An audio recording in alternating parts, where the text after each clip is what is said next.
सभी को नमस्कार। जल संसाधनों की चर्चा करते हुए सिंचाई व्यवस्था की हमने बात की। आज हम सिंचाई की जो विभिन्न विधियां हैं उनकी बात करेंगे। विश्व स्तर पर वर्षा का जो वितरण है वो असमान देखने को मिलता है। विभिन्न प्रकार के जो भौगोलिक तत्व होते हैं वर्षा के वितरण को मुख्य रूप से प्रभावित करते हैं और वर्षा का जो प्रारूप है वो असमान होता है। इसी कारण जब हम भारत की बात करते हैं विभिन्न प्रकार के धरातलीय उच्चावच देखने को मिलते हैं और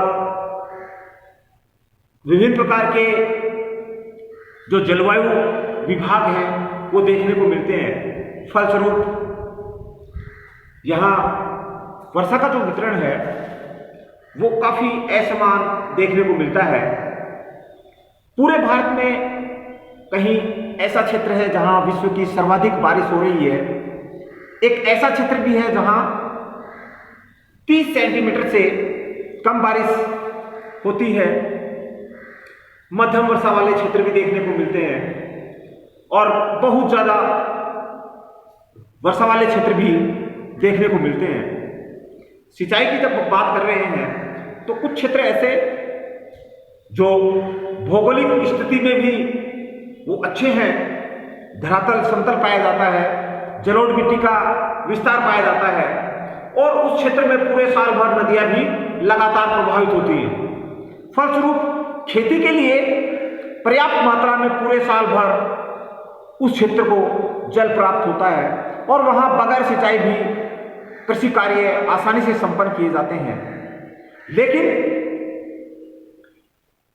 ऐसे क्षेत्र जहां बारिश कम होती है, नहरों का विकास नहीं हो पाता है या नहीं हो पाया है, कुछ फसलें जिनमें अधिक पानी की आवश्यकता होती है वहां हमें सिंचाई की आवश्यकता हो जाती है। और इसी संदर्भ में जब हम ऐसे क्षेत्रों की बात करेंगे जहां पूरे साल भर बारिश प्राप्त हो रही है लेकिन वहां सिंचाई के माध्यम से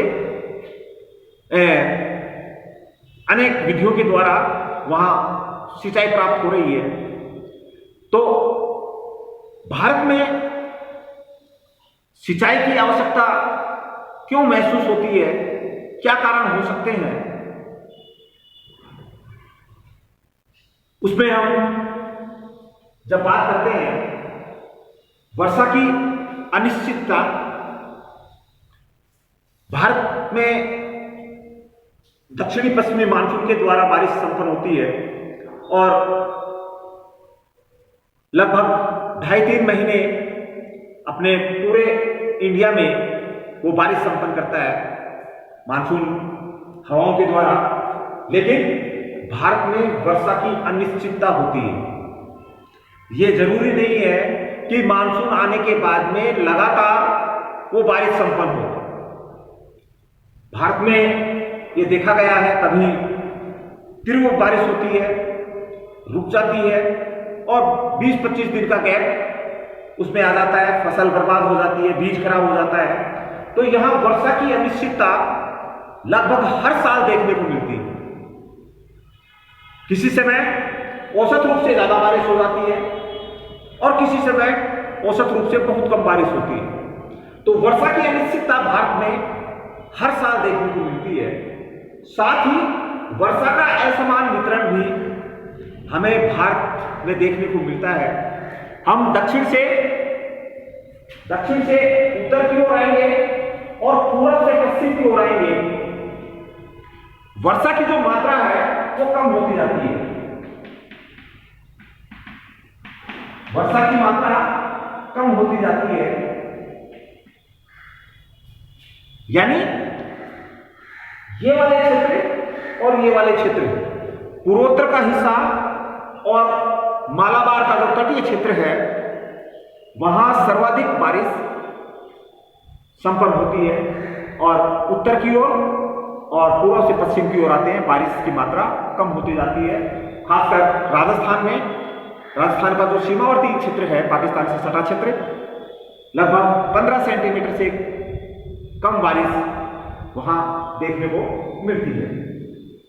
वर्षा का समय सीमित, यानी भारत की जो दक्षिणी पश्चिमी मानसून है उससे बारिश जून से 15 सितंबर तक का समय होता है और उस दौरान बारिश संपन्न होती है।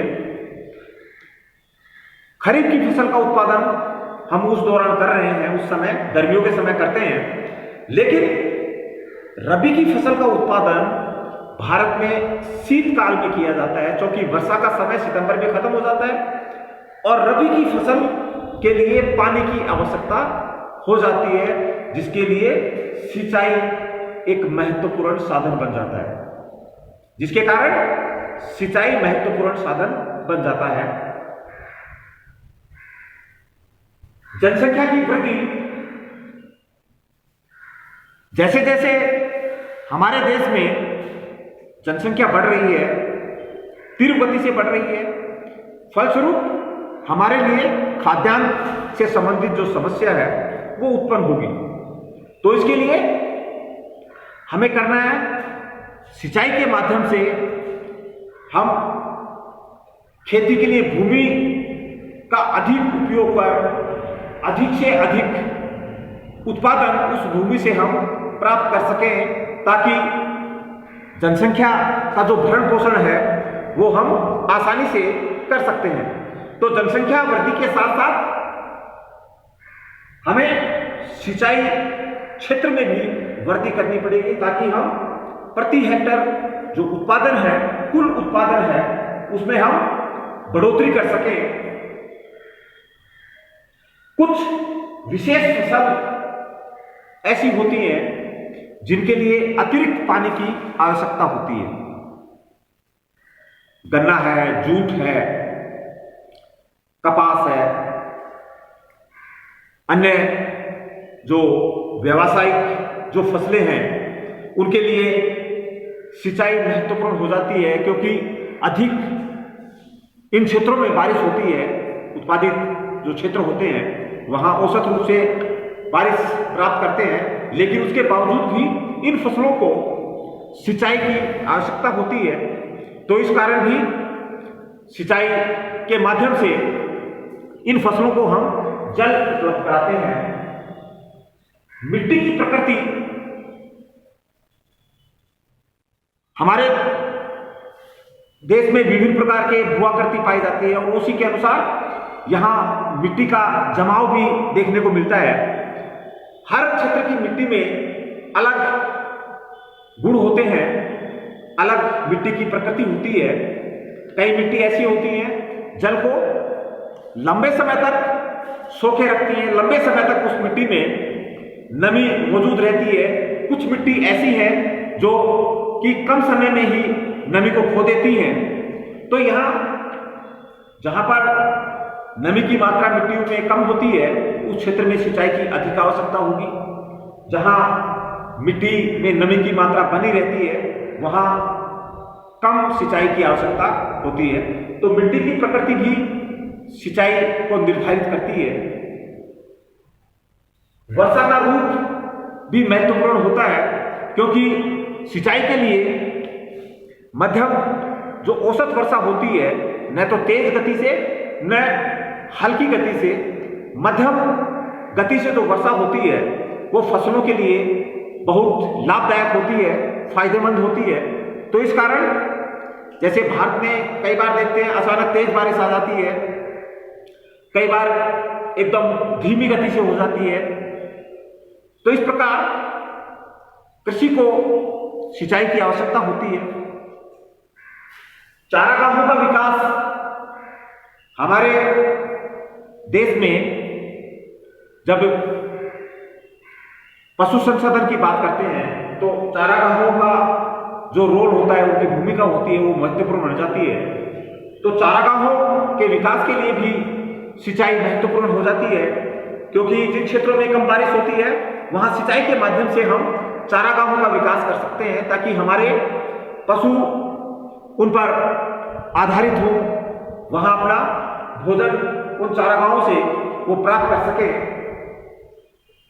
तो इसके साथ ये कुछ महत्वपूर्ण कारण हैं जिनके कारण से हम सिंचाई की आवश्यकता महसूस करते हैं, और इसी कारण से भारत में सिंचाई का विकास हुआ और धीरे धीरे इसके क्षेत्र में लगातार बढ़ोतरी हो रही है। किन विधियों से यहां सिंचाई की जाती है? मुख्यतः हम परंपरागत जो सिंचाई है वो वर्तमान में आपको बहुत कम क्षेत्रों में देखने को मिलेगी। जो कमजोर किसान हैं, जिनके पास कुआं है, वहां पर परंपरागत सिंचाई की जो विधि है वो देखने को मिलेगी। लेकिन एक मध्यम वर्गीय किसान और उच्च वर्गीय किसान के पास अनेक विधियों के माध्यम से वो किसान सिंचाई करता है। इनमें फुहारा सिंचाई, बूंद बूंद विधि, मेड़बंद विधि और अधोभूमि सिंचाई, ये जो सिंचाई पद्धतियां हैं, 4 सिंचाई पद्धति भारत में अधिकांश क्षेत्रों में देखने को मिलती है। फव्वारा विधि, बूंद बूंद विधि, मेड़बंदी निर्माण विधि, सिंचाई विधि और अधोभूमि सिंचाई। ये जो नवीनतम कृषि सिंचाई की जो विधियां हैं, क्योंकि भारत औसत रूप से बारिश प्राप्त करता है, लेकिन कुछ एक क्षेत्रों में जल की बहुत कमी है, तो हमें जल को बचाते हुए सिंचाई का काम करना है। तो ऐसी विधियां भारत में विकसित की गई या अपनाई गई जिनमें बहुत कम मात्रा में जल खर्च होता है, जिसके कारण हम जल को बचा सकते हैं और सिंचाई भी कर सकते हैं। तो फव्वारा विधि में फव्वारों के माध्यम से खेतों में सिंचाई की जाती है। पाइप बिछा दिए जाते हैं और पाइप से एक पाइप निकाल दी जाती है, उनमें छिद्र कर दिए जाते हैं और पंप सेट के द्वारा या इंजन के द्वारा प्रेशर बना के उनमें फव्वारे उत्पन्न किए जाते हैं और वो फसलों के ऊपर और जमीन में पानी पहुंचाता है।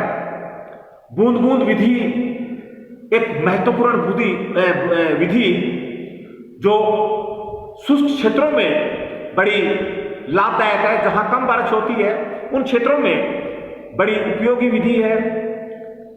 पेड़ों के जड़ों में पाइप के माध्यम से बूंद बूंद करके जल छोड़ा जाता है और इसकी जड़ पर्याप्त मात्रा में उस जल को अवशोषित कर लेती है। तो एक पाइप के माध्यम से पेड़ों के जड़ों में या फसलों की जड़ों में जल पहुंचाया जाता है बूंद बूंद करके। इस विधि को हम बूंद बूंद विधि का नाम देते हैं। तीसरी मेड़बंदी विधि, वर्गाकार क्षेत्र या वर्ताकार क्षेत्र में मिट्टी की मेड़ बना लेते हैं और जो क्षेत्र समतल क्षेत्र होते हैं वहां ये विधि उपयुक्त होती है और अधिक जल वहां उपलब्ध है, तो ऐसे क्षेत्रों में ये विधि लाभदायक है क्योंकि जल भी पर्याप्त मात्रा में मिल रहा है, मिट्टी भी अच्छी है और जो क्षेत्र है, भूमि है, वो भी लगभग समतल प्राय है। चौथी अधोभूमि सिंचाई विधि, ये महत्वपूर्ण है। इस विधि के अंदर क्या किया जाता है? जमीन के नीचे भूमि में नमी पहुंचा दी जाती है, यानी पानी यहां जमीन के नीचे पहुंचाया जाता है ताकि जमीन का जो ऊपर का भाग है उसके नीचे वाला भाग उसमें नमी बनी रहे।